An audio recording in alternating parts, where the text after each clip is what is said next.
have any speakers yet?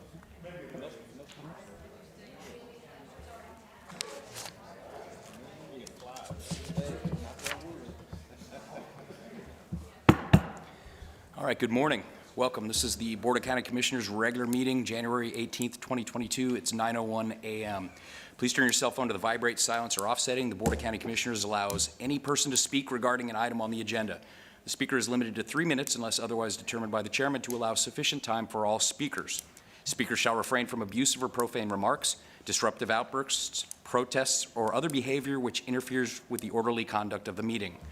Upon completion of the public comment period, discussion is limited to board members and questions raised by the board. This morning, Commissioner Lumen May has the invocation. Commissioner May, you're recognized. Thank you, Mr. Chairman. We're honored today to have Minister Christopher Robertson of the Deliverance Tabernacle.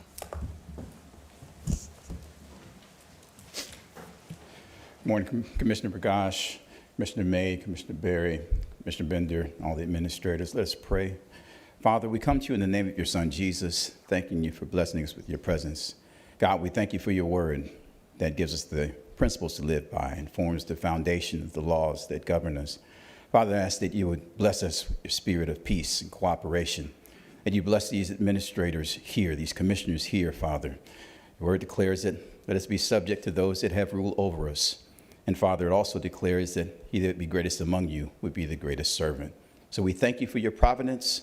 We thank you that all things be done here decently and in order, as the decisions that are made here in Escambia County would have an impact on our fellow citizens, this state, indeed this nation, as we continue to lead in this world. And we need you now more than ever before. We give you honor, praise, and glory in advance for good success. In the name of Jesus we pray. Amen. Amen. Amen. And now please join us for the Pledge of Allegiance. If Commissioner Bender would lead us, that would be great. Please join me in pledge to our flag. I pledge allegiance To the flag of the United States of America and to the republic for which it stands, one nation, under God, indivisible, with liberty and justice for all. Thank you very much. All right, good morning. Are there any items to be added to the agenda? Madam Attorney? No, sir. Commissioner Bender? No, sir. Commissioner Berry? No. Commissioner May? No, sir, and could I just take this time to thank Minister Robertson for taking time out of your schedule to be here. Absolutely. And send our thoughts and prayers with Pastor Young, with Bishop Young. Thank you, Commissioner May. Nothing to add from me. Wes? I have nothing. Okay. All right, then we're going to move forward. Chair would entertain a motion on the agenda. Second. Okay, a motion and a second on the agenda. Please vote.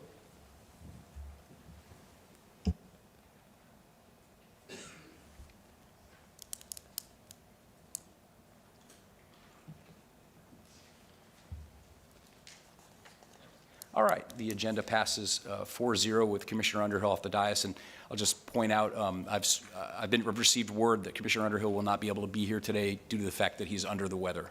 So we wish him a speedy recovery. All right, next up, Commissioners Forum.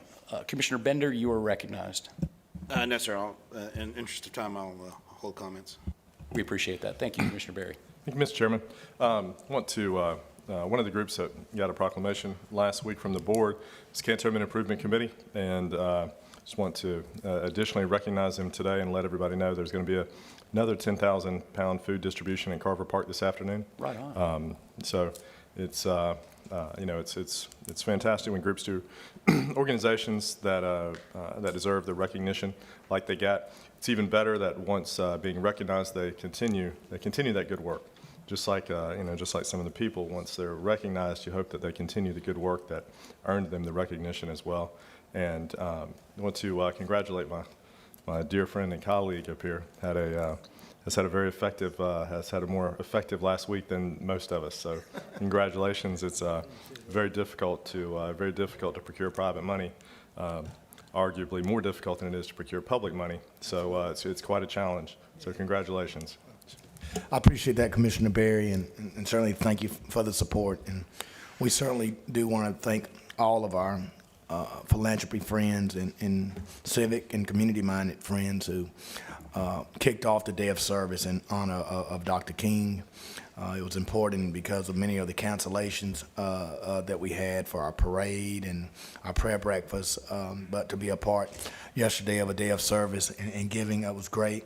I do want to thank David and our PIO all week from WSRE to all the events that we've had leading up to NMLK. Our PIO, they have been right there on the spot. And so Dave and to his entire staff, I appreciate it. And I'll be brief, Mr. Chairman, but I certainly want to acknowledge Franklin Farrow, who the only barber I had for the first 25 or 30 years of my life, and the oldest African-American barbershop, lost his life, and we put him to rest on Saturday morning, and my condolences and prayers go out to Mary Farrow, and they're from up in Cedartown, Commissioner Berry, up in your neck of the woods. He's Darnell Sims' cousin, and the Farrells, who all came out of Cedar Grove, and so. So Darnell and Joe both played baseball, my brother, Brad Tate, and I didn't realize they were cousins, and one day we're going to get the rest of Cedartown Road paved. So. Absolutely. Well, you'll find my support, but my prayers are with that family, and there's no geographical boundaries of districts when it comes to community. We're all one county. Thank you, Mr. Chairman. Thank you, Commissioner May. I just want to point out, we do have a series of town halls coming up for District 1. One of the things that I said that we would do after the redistricting was to have a town hall in the new portions of District 1, so we will have that. At the very end of the month, Monday, January 31st, from 5:30 to 7, we will have that at Perdido Bay United Methodist Church on Inner Road. And then the following month, Tuesday, February 22nd, we will have a town hall from 5:30 to 7 at Beulah Middle School, so we can discuss and hear from the citizens what's on their minds. So that's all I have for the group. Wes? Yeah, Mr. Chairman, I would just like to point out that today, this meeting is Joy Jones's last board meeting as county engineer. And Joy, I've very much enjoyed working with you through the years. We kind of started out actually on Becks Lake Road, dirt road paving, she and I, and it was quite the ordeal. I was a rookie project manager, and she was with Carlin Killam, and we didn't know each other at all. But it's been a joy to get to know her, and Joy, I've really enjoyed working with you. And if you want somebody to drive a project, I promise you Joy Jones is the one to do it. So, Joy, we wish you the best in your retirement, and we'll celebrate at another function. Thank you.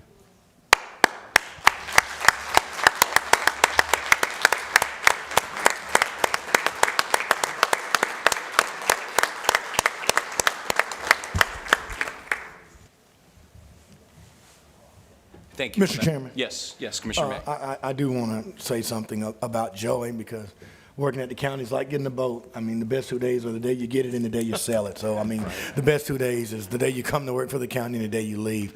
But in all sincerity, Joey, I take my service as an elected official serious, but I take my friendship even greater. And long before I was elected, you were helping. You were helping minority contractors. You were helping me, and I publicly acknowledge that. But in my heart, I've never forgotten that. And so we wish you well, and I wish we had more public servants like you.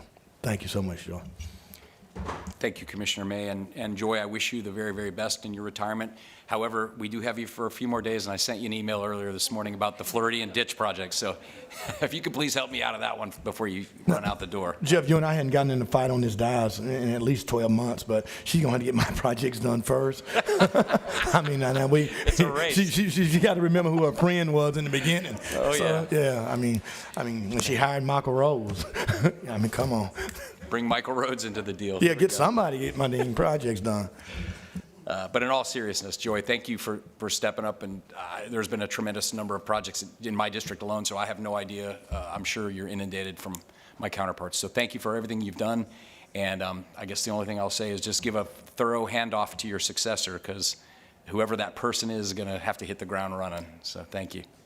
All right, with all that said, we're going to move forward in our agenda, gentlemen, in the interest of time. Commissioner Bender, you do have a hard stop at 10:30, is that correct? Okay, so we need to finish our business by then. And so, therefore, we will go with the proclamations. Now, gentlemen, neither of the parties are here. These will be adopted, and then they will be presented at a separate event. So, under proclamations, the chair would entertain a motion on the proclamation. Okay, we have a motion and a second on the proclamations to approve them. Any further discussion? Seeing none, please vote.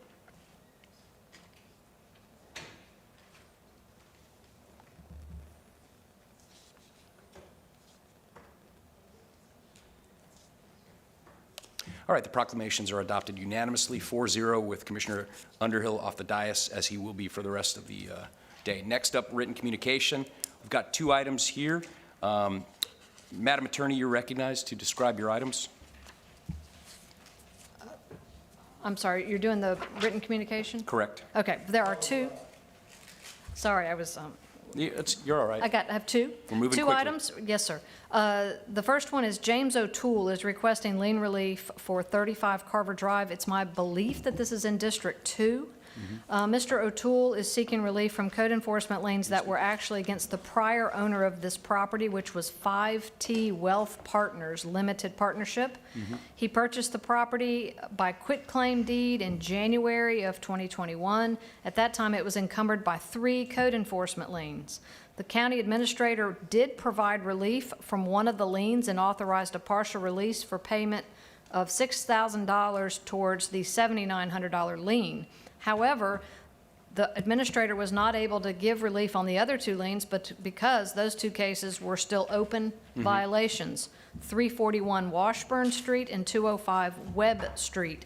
O'Toole now wants to sell the property at 35 Carver to Habitat for Humanity and wants these other 2 liens dealt with so he can convey the property. As far as I know, these other 2 cases are still open cases, but we'd have to ask Tim Day, who's nodding his head yes. Okay, so here's the thing. Is the applicant, James O'Toole, not here? He did not sign up to speak. Is James O'Toole here? Okay, I don't see him, and Commissioner Underhill is not here either.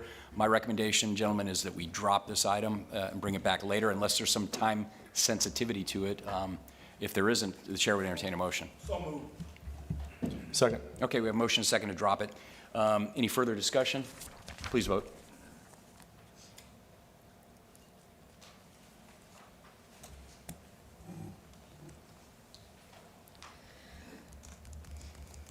All right, motion to drop passes unanimously. Second written communication, Madam right. Attorney? Yes, sir. Samuel Rivers is requesting additional relief for liens that are attaching to 2408 West Lakeview Avenue. It's my belief that this is a District 3 property. Mr. Rivers is the owner and the violator named in the lien. He's been on several prior agendas. You guys dealt with him last in September and October of 2021.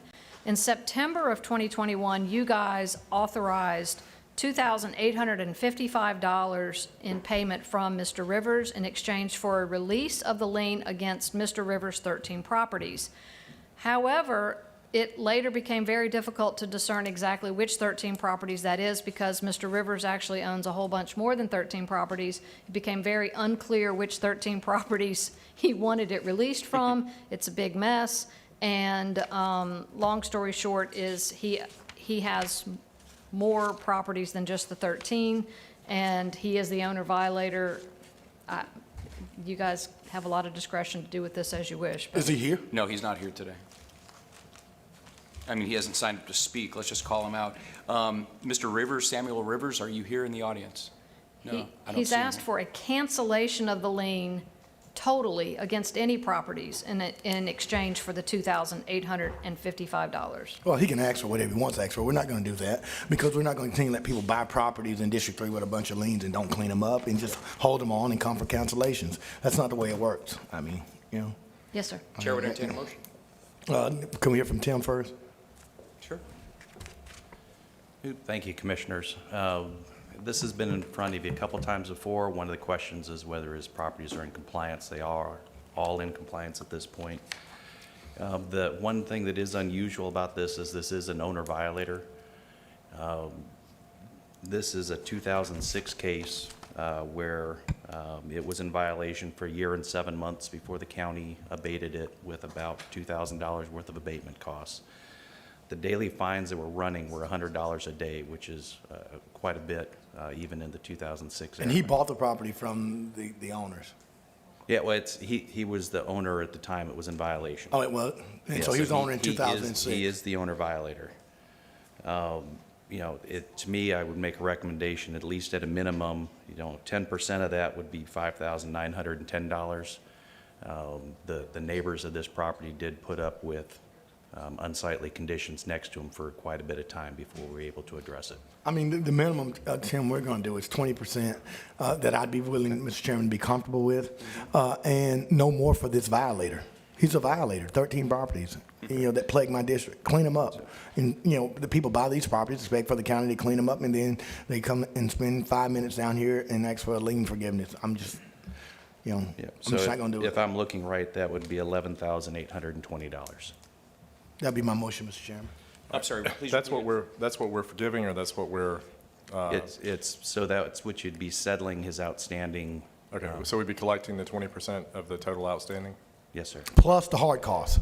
He has previously paid the hard costs. So he's played the hard costs. So now all we have is the soft Yeah, costs. so this is a portion of, this is 20% of the soft costs. So he paid $2,855, is that accurate? That's not, I didn't see that in the backup.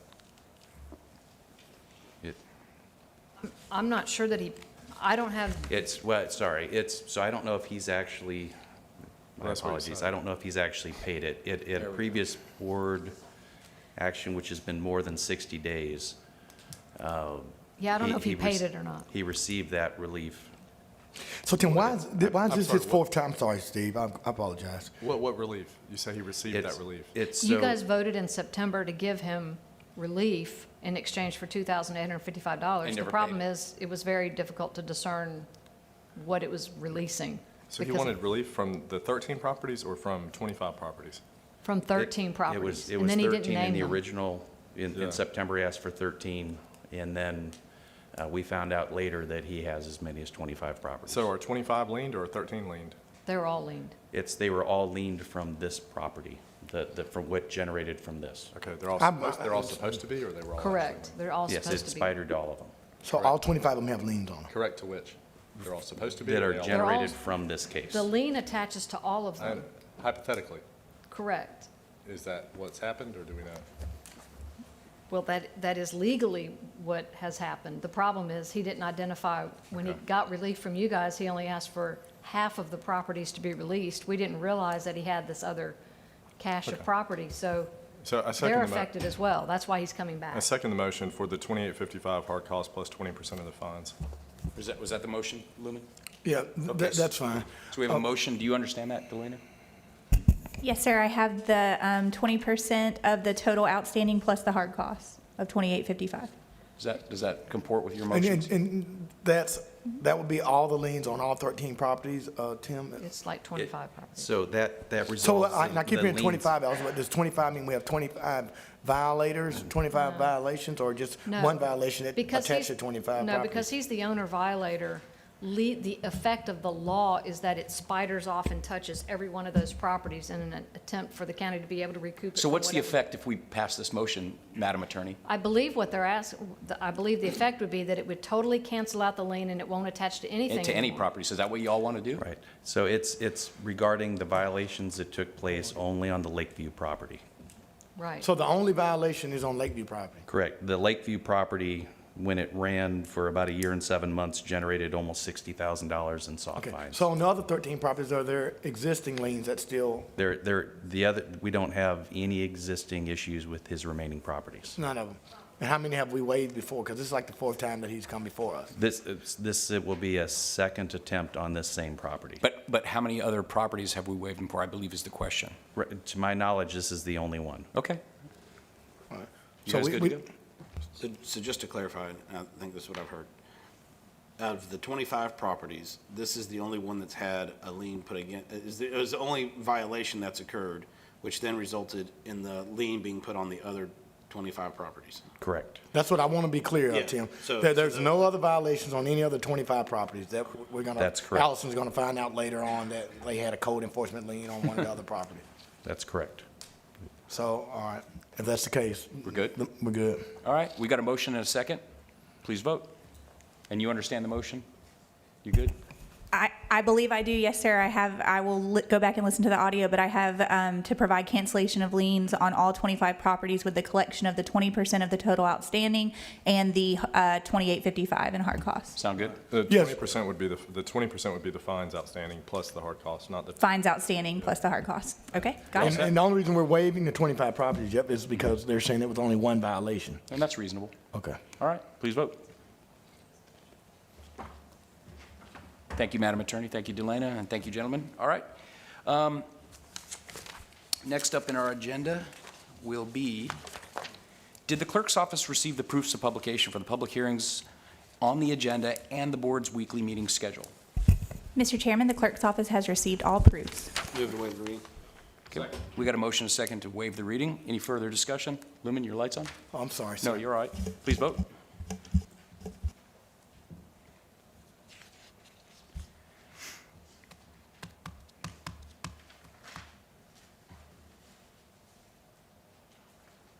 All right. Motion to waive the reading passes unanimously. Okay, clerk and comptroller's report. Today, the clerk is not here. Cody Lee is sitting in for her. Cody, you're recognized. There's 5 items on the clerk and comptroller's report. The first is the investment portfolio summary for November of 2021, $71,443 for the month of November are the gains. The second is the tourist development tax collection data for November of 2021. The collections in November were $1,016,891. That's an increase from when you look at November of 2020 and then also November of 2019. Doing the 4% comparison shows an increase. So that 69% increase, Cody, is just on the 4 cents. It doesn't even talk about the 5th cent? The 4% comparison from November 2021 to November 19, if you do the 4% comparison, that's an 84% increase. That's incredible. Wow. Thank you. Yeah. Motion and second to move the clerk's report. He wasn't done yet, but is that okay? Okay, motion and second. Thank you, Cody, you're good. We all read the backup. We're good. All right. Thanks for being here. Outstanding. All right, moving forward now, we're going to go to the growth management report. Horace Jones, you recognized. We've got 3 items. We're going to take them very slow today. Mr. Chairman, One by one. Sorry, Yes. I hadn't saved the vote yet. Sorry, just 1 second. Uh-oh, you all right? Okay, all right.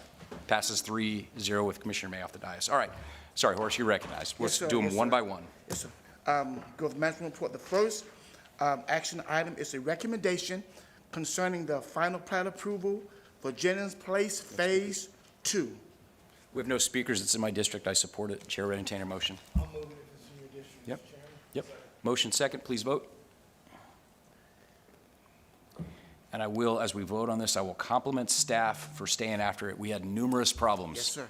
Multiple problems with the road going in between the subdivision. We had the ponds that didn't work.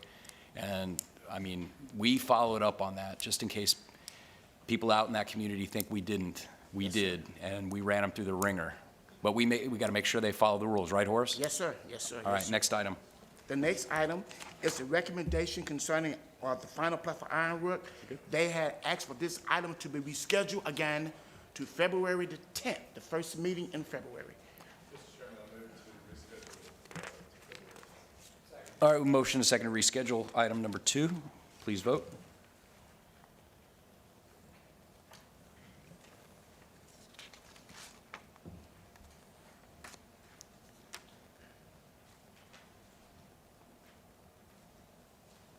All right, and that item passes unanimously. Yes, sir. Yep, you're up. The last item is concerning the recommendations on the issuance of a 14-day consecutive temporary concrete crushing permit only for 128 Airport Boulevard. All right, we have no speakers on that? No speakers here? Chair will entertain a motion? Discussion? Okay, we have a motion and a second. Please vote.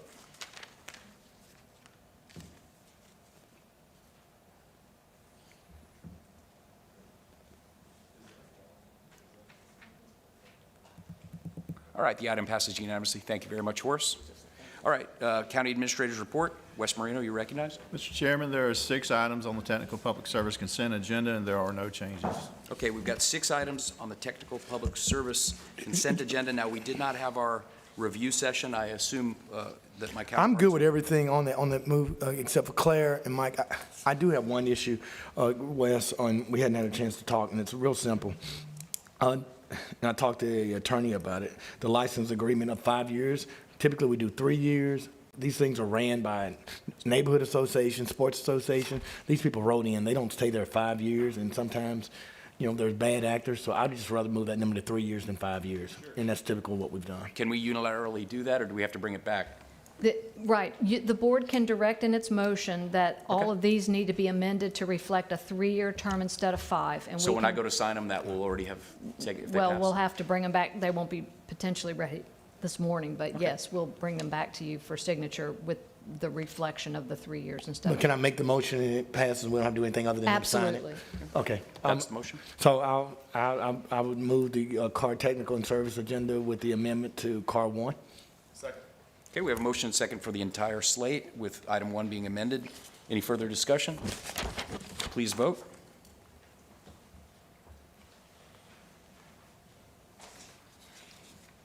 All right, Technical Public Service Consent Agenda passes unanimously with the amendment to item number 1. Wes, you recognized? There are 18 items on the budget finance consent agenda, and there are no changes. Okay, we have 18 items. Do we have any speakers? We have no speakers. Is there any item that any of my counterparts would like to pull, or would you like me to read them off one by one, which No. I'm happy to do? No, I think I'm good. It's Robert. Do we have one we need to vote on, or no? No, I don't believe so. Nope, okay, we're just accepting. Okay, the chair would entertain a motion then. All right, Mr. Chairman, I move the Budget and Finance, and we thank Wes and the folks for putting together the procurement items with, with the bids and the backups and Exactly. some narrative, and that's it's appreciated. It makes for a little bit easier. Only comment as we continue to go forward, and I realize we have challenges in procurement, but the vendor register, we're still, really trying to work away from that. But other than that, certainly move the items. Thank you, Wes. All right, we have a motion on the entire CAR 2. Second. We have a motion and a second on CAR 2. Any further discussions? Lumen? Oh, no, sir. Okay, please vote. I apologize, Jim. No, you're good, man. I just don't want to move if you want to speak to it.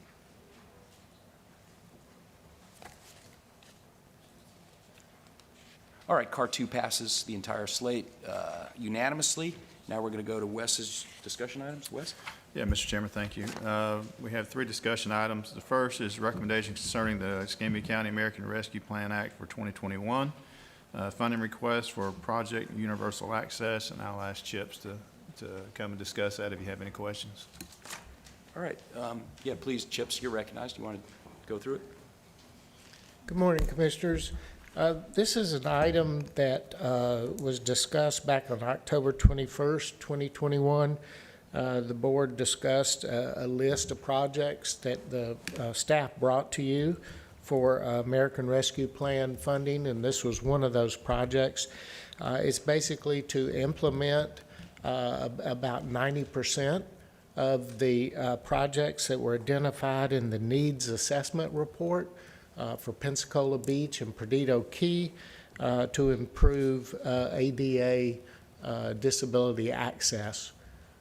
So this is a request to use ARP funds to go ahead and do the implementation from those projects identified in the needs assessment. Any discussion? Commissioner Berry, you're recognized. I move the item. All right, Second. motion is second. Any further discussion? Okay, you're just moving item 1, is that correct? Yes. Okay, item 1.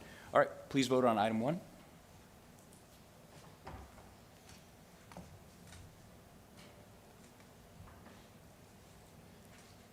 All right, and that passes unanimously, and that's a fantastic project. Robert, congratulations. That's going to really help Pensacola Beach. Some items in Perdido Key, minor stuff, but bless you. Yeah, so as I said, 90% of the projects only take, 25% of the costs. That's right. No, it's a fantastic project. Appreciate it. Bless you. All right, item number 2, Wes. This is a recommendation concerning permission to apply for FEMA's Assistance to Firefighter Grant Program. I'll ask Eric to step forward if you have any questions. Yeah, absolutely. And Chief Cantripone.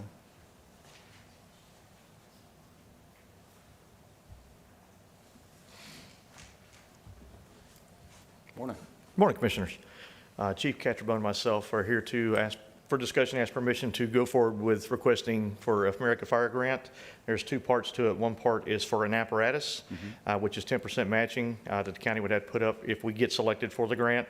And the other is for manpower for, to put in, to field 1710, some of the areas that we feel like we need to add more staffing. Not guaranteed we're going to get the grants, but we want permission from the board to go forward with the grants. And I have Chief here to answer any questions you guys might have for placement of Commissioner Bender, manpower. then Commissioner Berry.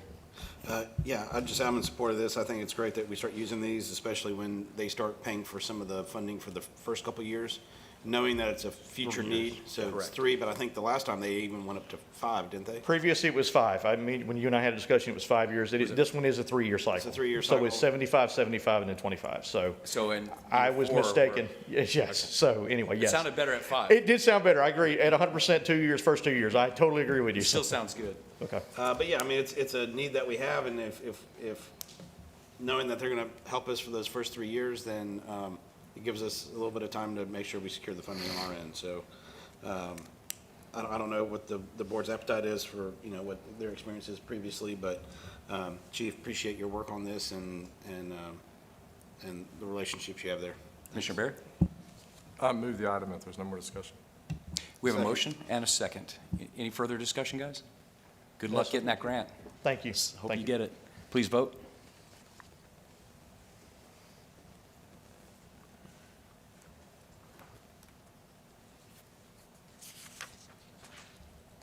Item 2 passes unanimously. Item 3, Wes? Commissioners, this recommendation is concerning the hiring of a search firm to assist in the recruitment of a permanent county administrator. Discussion? Chair would entertain a motion. Move the item, A and B. Motion and second, please vote.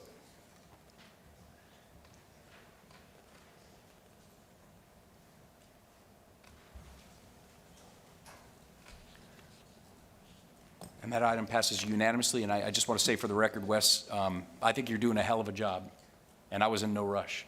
But obviously, we're going to move forward. And the one thing I will say about this firm that we've selected and that you've selected and brought forward is apparently they can do this thing from soup to nuts, start to finish in 14 weeks. I tend to be a little skeptical, but if they can do that, that means May, June timeframe, we could have an administrator. And Wes, thank you for stepping up in some very tough circumstances, taking care of. Yeah, exactly. Give him a round of applause. Thank you. Thank you, Yes. Commissioner.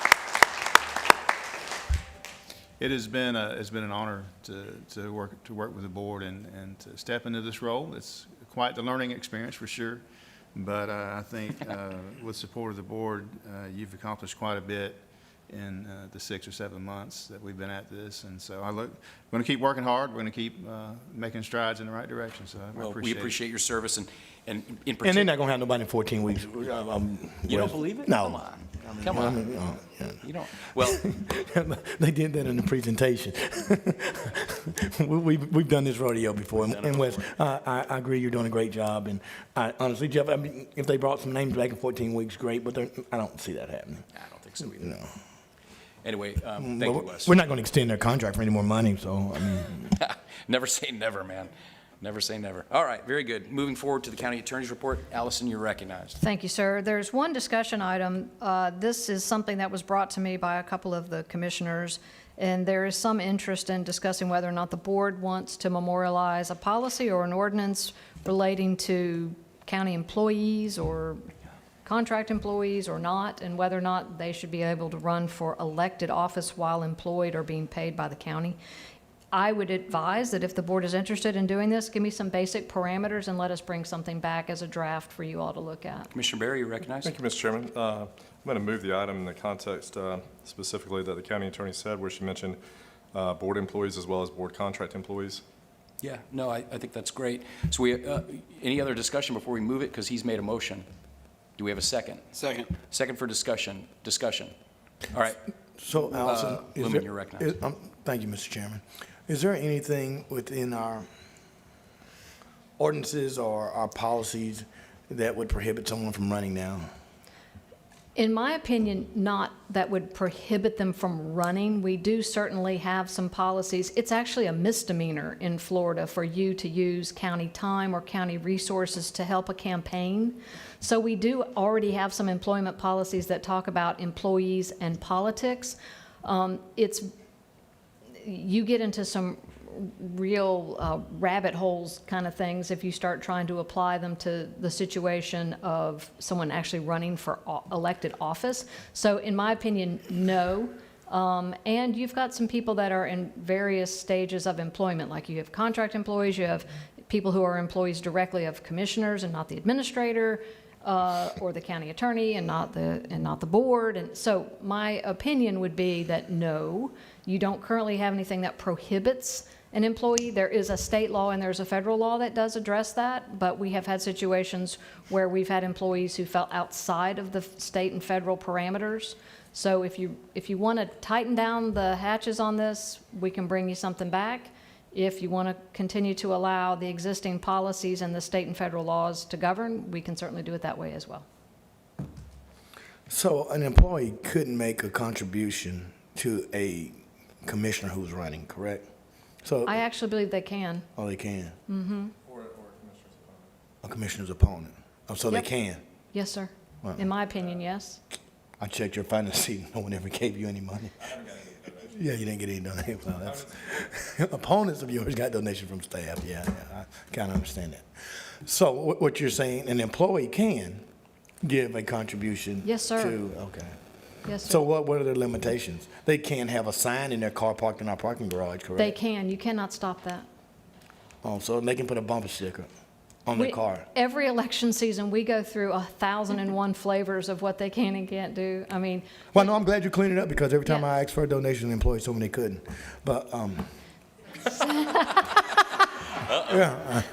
That was a personal decision. oh, yeah, it was a personal decision. They I can't- mean, yeah, I can't. I mean, yeah. I mean, not because it's the rule. I just Right. can or I won't do it. Yeah. I mean, it's their choice. Well, I'm glad to know it's their choice. Yeah. I mean, they can still blog about you, though. I mean, yeah, that's fine. too. I'd say Put a sign in their yard, yeah. in this though, I mean, the state has something similar. I mean, state employees can't run for office. Absolutely. Correct. And, Correct. so it just falls, I think it's very common to have this throughout the state. it's not uncommon for Yeah. sure, because So we're unique in our policy of the other 67 counties, Robert, is what you're saying? So we're just falling in line with the other 67 counties with, see what you're hoping the policy to come back with? I will certainly be looking at your sister counties to see what they have. I don't know, I don't have a chart that tells you how many have what, but I would certainly be looking to sister counties to get a flavor for what they do and don't do. It is a crime for your employees to use their public time to do campaign activities. We've tried very hard to remind people that they need to be on leave, that if they're going to be out waving on the street corner, please be on leave.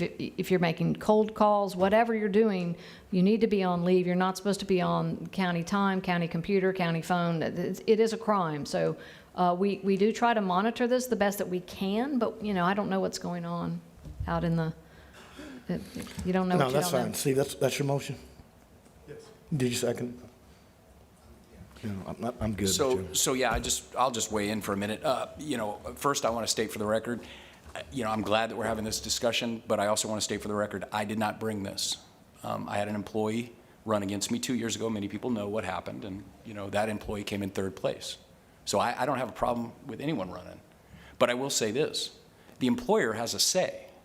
My first campaign started back in 2005, and I had to go to my employer and ask, because you can say what you want about, oh, you can't campaign on time, you can't do this and that, but it's very difficult to completely separate yourself. You're going to get a phone call, and it's very difficult to do it. So the employer does have a say. So every campaign I've run since then, and I've had several employers between 2005 and today, I've gone and spoken with the head of the company and told them my intentions, but make no mistake, if that boss had said, I don't want you running, I need your full attention on this project, I wouldn't have run. So I think there's nothing wrong with your employer having some say, because no matter what you say, it's a lot of your time.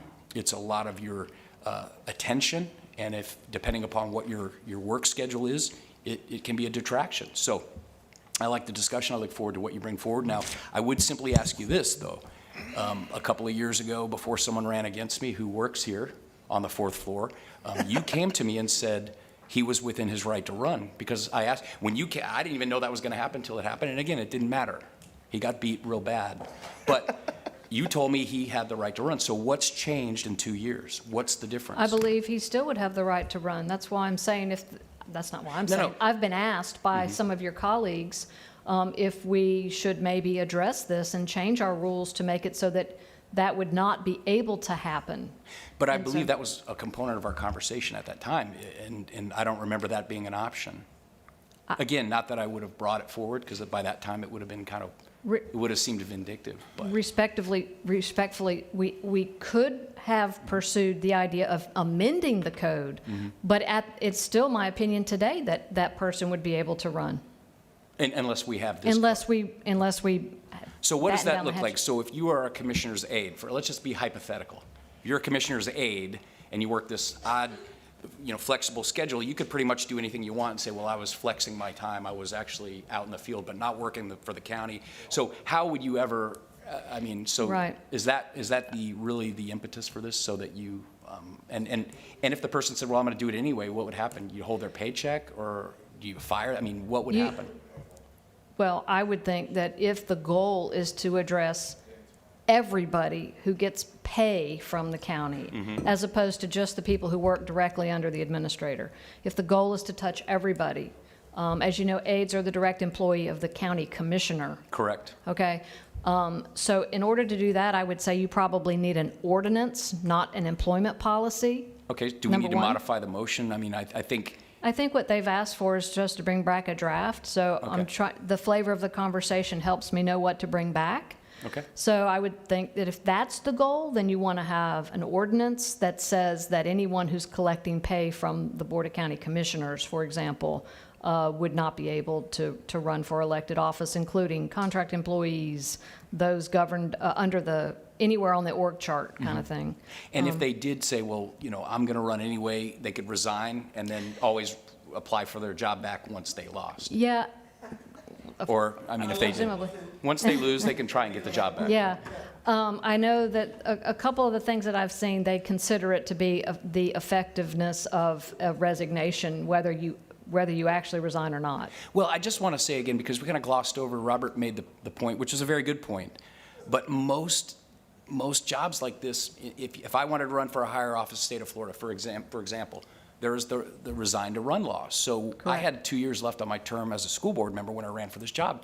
I had to resign, which means if you don't win, you don't got a job. You don't get to scurry back to Correct. your job. Now, we know our friends at the federal level do that all the time. They run for president, and then they lose, and then they scurry back to their jobs. State of Florida didn't let you do that. So I'm all for it, guys, but I just think it's a good conversation to have so people don't think this is vindictive or pointed at any particular person. But I think it's solid, and I think there are a lot of companies that would not allow an employee to run. They'd say, look, go get them, Tiger, but I need you on a project. I need you 40 hours, 50 hours, whatever, and I'm not going to have you running. There's just too many downsides to it. So I look forward to the draft. And Jeff, I agree with your policy. You're being very logical right now, because if I decide that I'm going to run for mayor and I resign this seat, You don't come and back. if I don't win mayor, I don't come back to District 3. Right. We're just out. So, At least 2 years till you run. Right, yeah, so, if you want my vote, I'm going to be supportive. Don't bring something back where you're saying that a director of engineering can run against Jeff and put her job on hold, or an administrator can put his job on hold for 60 days. He loses, because you're going to beat him, and then he can come back and get his job.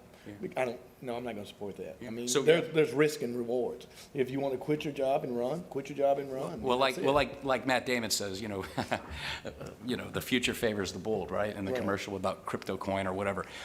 So how long will it take you to bring it? Oh, I could probably bring you something in February. Sounds fantastic. All right, any further discussion? Well, the only thing, Allison, I hope if we're going to be talking about our ordinances, that it becomes very clear in our policies and our manuals and our procedures that align directly with whatever our ordinances is. So it's not gray, that it's black and white what you can do. To me, it's not that complicated. it's simple. Right, and I don't want to, we do struggle very much out in the departments every election season with where the limits of First Amendment rights are with your employees. That's where a lot of your policies currently go. Your employees do have significant First Amendment rights, and so, that's a little bit of a tangent, but there is an overlay with that, and it's sometimes difficult. The fact scenarios sometimes are unpredictable, what we've seen happen.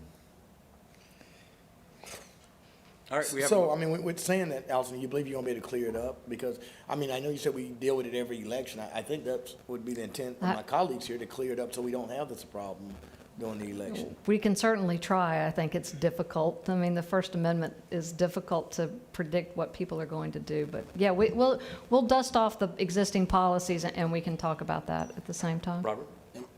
Commissioner May, people are always going to question if you're following the election laws. Can I put is that sign too big? Can I put it on a fence? Can I wear a button on my Where's your shirt? residence?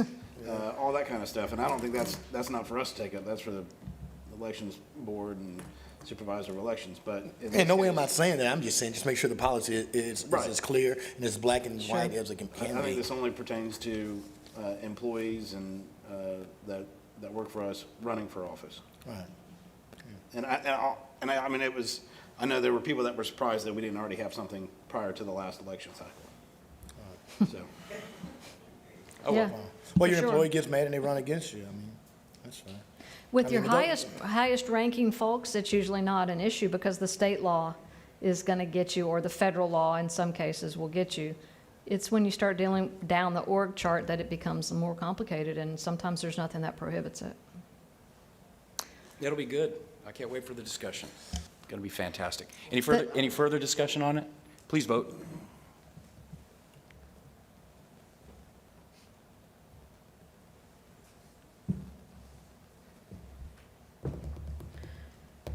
All right, that passes unanimously. Look forward to that. Thank you, Allison, for bringing it. Thanks to my counterparts for bringing it for discussion. All right, item number 2, I'm just going to jump ahead of you because I asked you to bring it. Yes, sir. Congressman Gates' office, I met with them. They brought this forward. It is a resolution supporting an increase in the basic allowance for housing. As everyone knows, everything's going up, and these junior enlisted sailors, Marines, airmen, and Army members, the money that they get for housing is not kept up with what's happening in the rental market. So this is just support for the military members of the Northwest Florida community. And really, it has no effect other than to show our support for the federal government increasing their basic allowance for housing, which is something that is very important. Growing up in a military family, my dad overseas other parts of the country. It's very important, and the military members really rely on that. So just would ask your support. You've got the resolution in the backup, and I think it's just noble to stand in solidarity with the men and women. So that's why I brought it. yeah, Jeff, the congressman was at the change of command ceremony last week and mentioned it to me, so I'll move it forward. Okay, we have a motion, and we have a second to move this forward. Any further discussions? Appreciate the motion. Robert, please vote.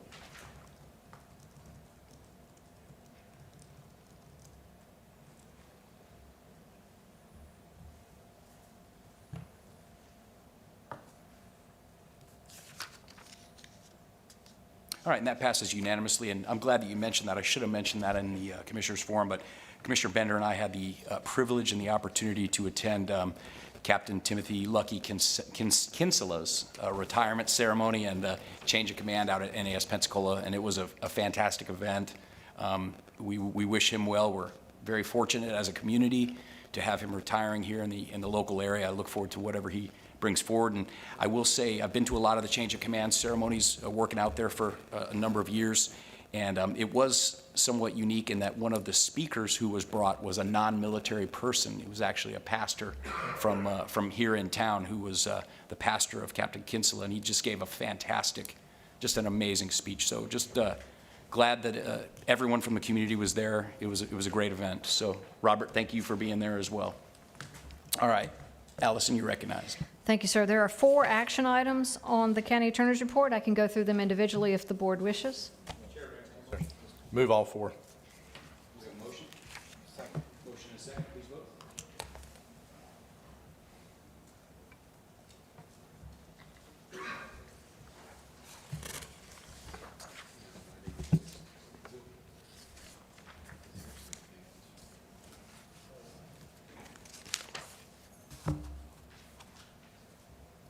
Do we need a cue card?